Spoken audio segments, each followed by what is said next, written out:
Well, the Coalition is determined to ensure that embattled Labor MP Craig Thomson stays at centre stage in federal politics in sickness and in health. His doctor says he's too sick to attend Parliament, but the Coalition is demanding a second opinion. It appears late this afternoon it might have accepted one. But that sparked a debate about privacy and decency. But it's all really about building pressure ahead of a report by Fair Work Australia on the MP's alleged misuse of a credit card when he was a union official. Political editor Heather Hewitt reports. Morning.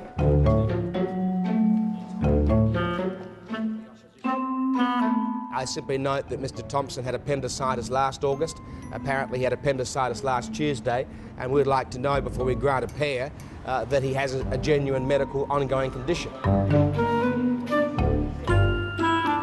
Well, they're being extraordinarily petty, and you saw just before, Chris Pine out here playing doctor.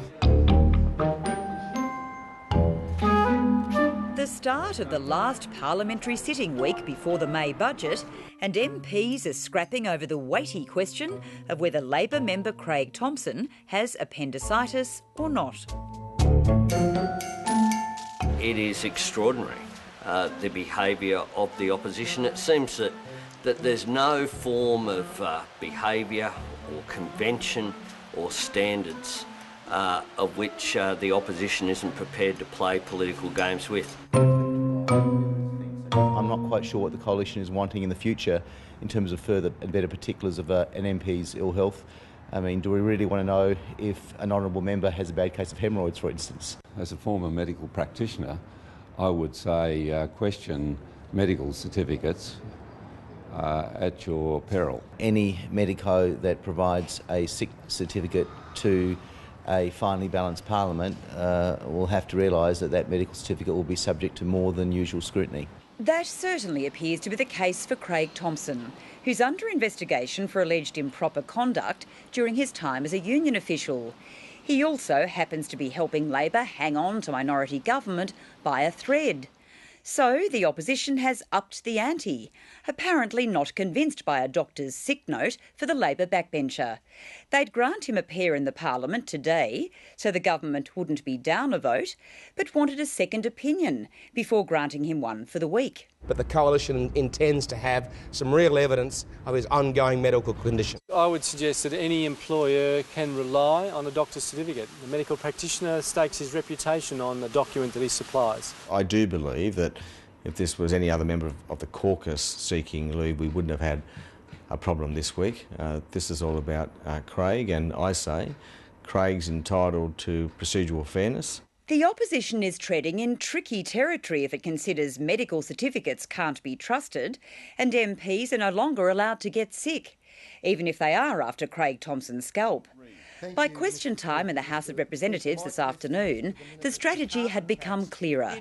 Keep Craig Thomson in the limelight no matter what, including investigations by Fair Work Australia into the Health Services Union where he once worked. With the members of the HSU themselves calling for action, has the Minister referred the findings of this report to the Australian Taxation Office for further investigation? We are certainly reading the report. We are certainly going through that report, and we are certainly drawing it to the attention of the regulatory authorities to which we can. Yes, Mr Speaker, it arises from the answer to the question by the Minister for Workplace Relations, and it simply is, when does he believe he will have completed his reading of the report? The report is clearly important, and it has been referred to the Australian Government Solicitor for further action. They were referring to a damning report tabled in the Senate last Friday relating to investigations into the Victorian branch of the Health Services Union. The results of the long-running inquiry into the National Union Office and alleged misconduct by Craig Thomson are yet to come. I have expressed my full confidence in the member for Dobell, and I continue to do so. Mr Speaker, let me also make this observation. What we are seeing from the opposition today is distraction day. They think the Australian public are stupid. The members of the Health Services Union. Undeterred, the opposition ploughed on, moving another one of its regular suspensions of standing orders to further debate Craig Thomson's role in his old union, with claims the issue is undermining trust in the government. It relies on the vote of the member for Dobell to remain in office. How that can continue to be the case, sapping at the very confidence the Australian people can have in a Prime Minister and a government that relies on such a tainted vote. They started low and they got lower. And they got lower as the day went on. And in the last contribution, they hit a nadir, Mr Speaker. They hit the bottom of the pit, because those opposite will do anything rather than discuss the issues that are of importance to the Australian people. For what it's worth, other things are happening in the Parliament. The government's mining tax legislation is finally expected to pass through the Senate later tonight. But Craig Thomson won't be around for the aftermath. The opposition tonight accepted a second opinion from a specialist that he was not fit to work for the next 5 days. This may now set a precedent for sick opposition MPs in the future as well. Political editor Heather Ewart.